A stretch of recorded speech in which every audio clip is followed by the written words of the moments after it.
ओम शांति। 23 फरवरी 2026 की साकार मुरली।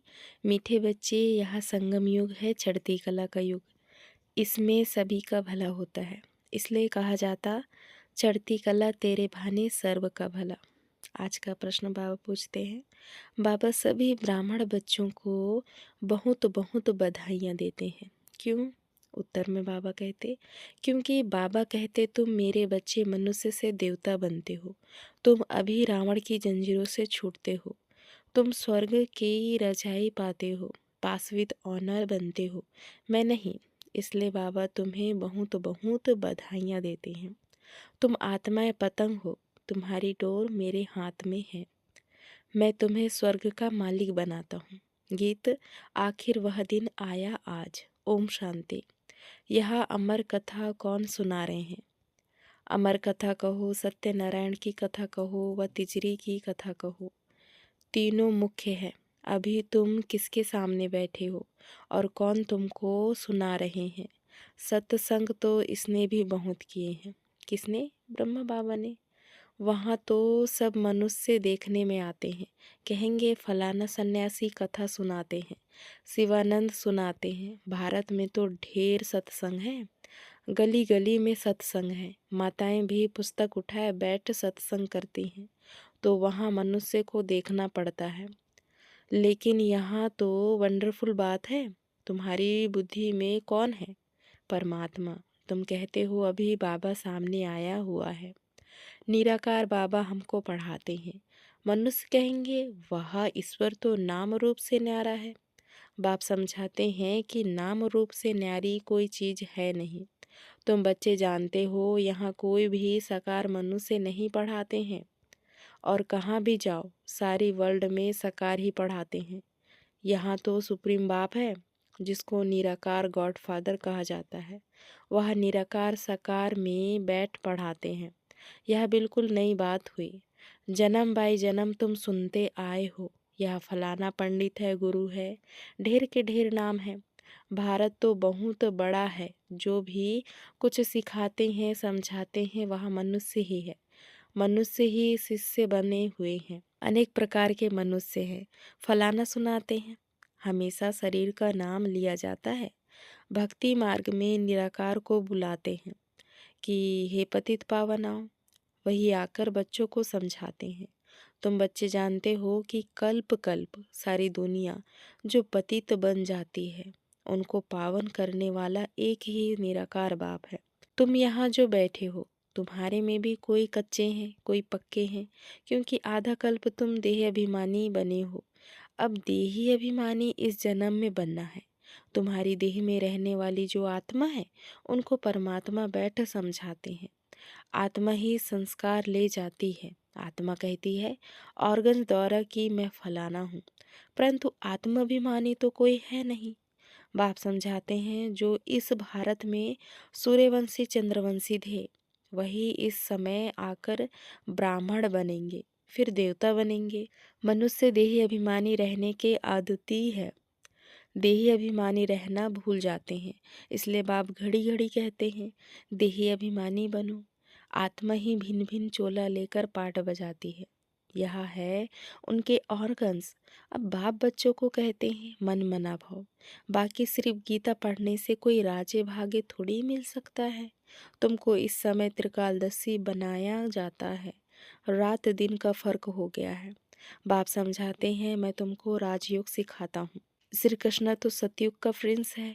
जो सूर्यवंशी देवताएं थे, उनमें कोई ज्ञान नहीं। ज्ञान तो प्रहलोप हो जाएगा।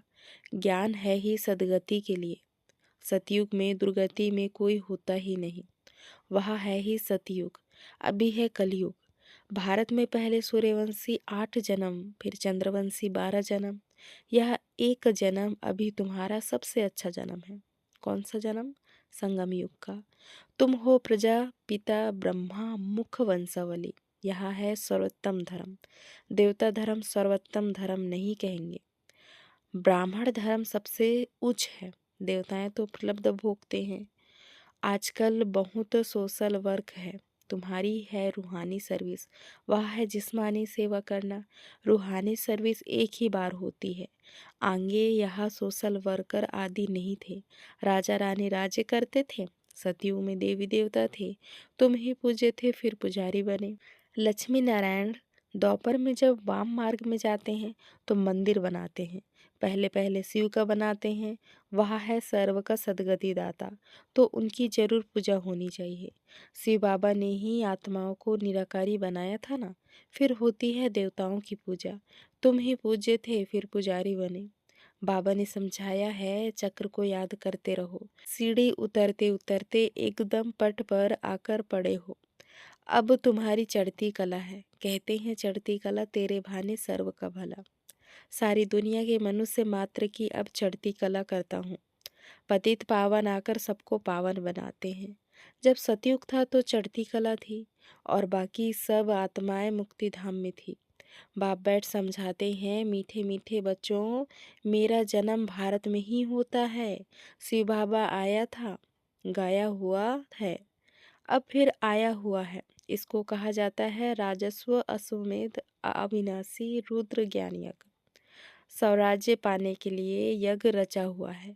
विघ्न भी पड़े थे, अब भी पड़ रहे हैं। माताओं पर अत्याचार होते हैं। कहते हैं बाबा हमको यह नंगन करते हैं, हमको यह छोड़ते नहीं हैं। बाबा हमारी रक्षा करो। दिखाते हैं द्रौपदी की रक्षा हुई। अभी तुम 21 जन्मों के लिए बेहद के बाप से वर्षा लेने आए हो। याद की यात्रा में रहकर अपने को पवित्र बनाते हो।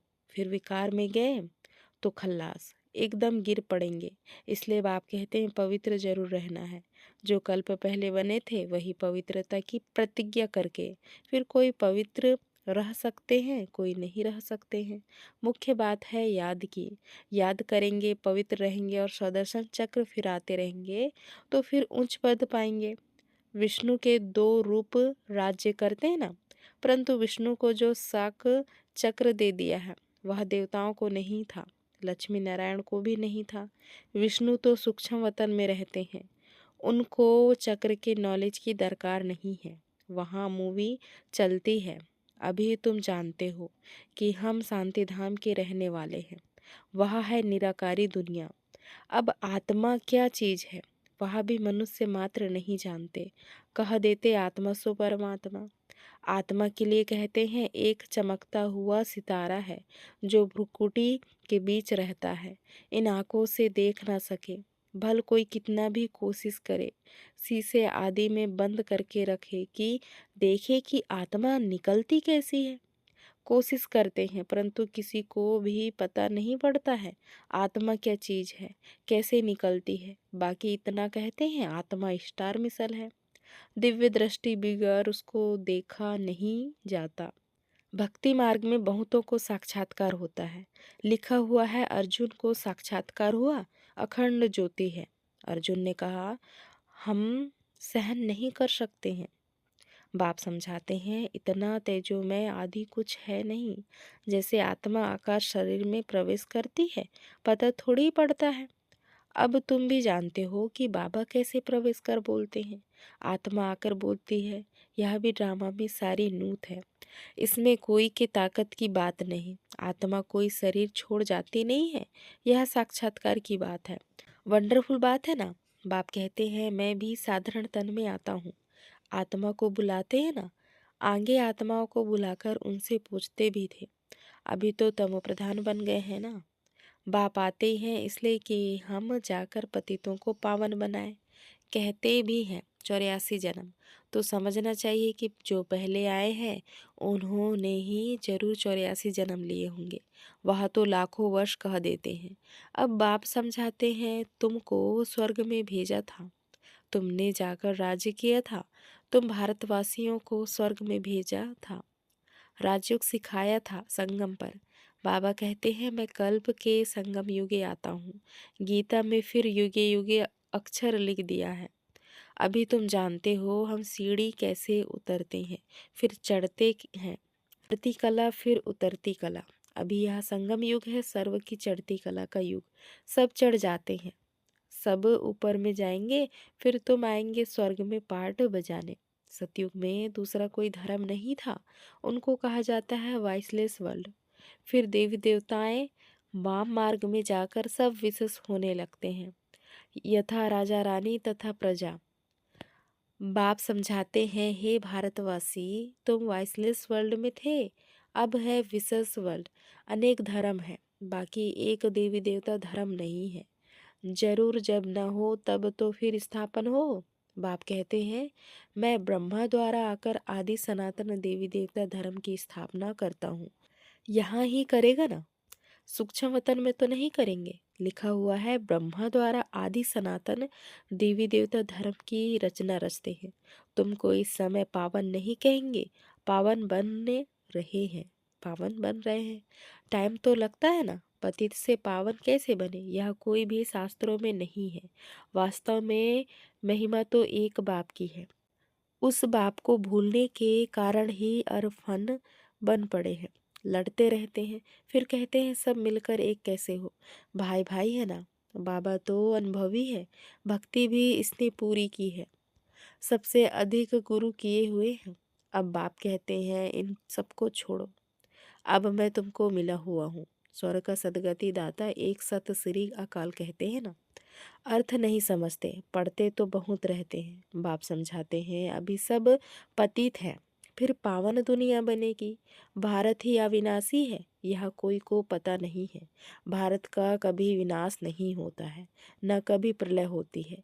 यह जो दिखाते हैं, सागर में पीपल के पत्ते पर श्री कृष्ण आए, अब पीपल के पत्ते पर तो बच्चा आ ना सके।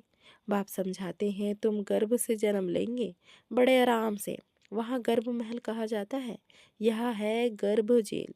सतयुग में है गर्भ महल।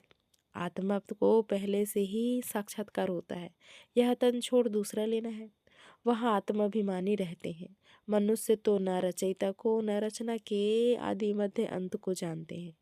अभी तुम जानते हो, बाप है ज्ञान का सागर, तुम मास्टर सागर हो, तुम माताएं हो नदियाँ, और यह गोप है ज्ञान मान सरोवर।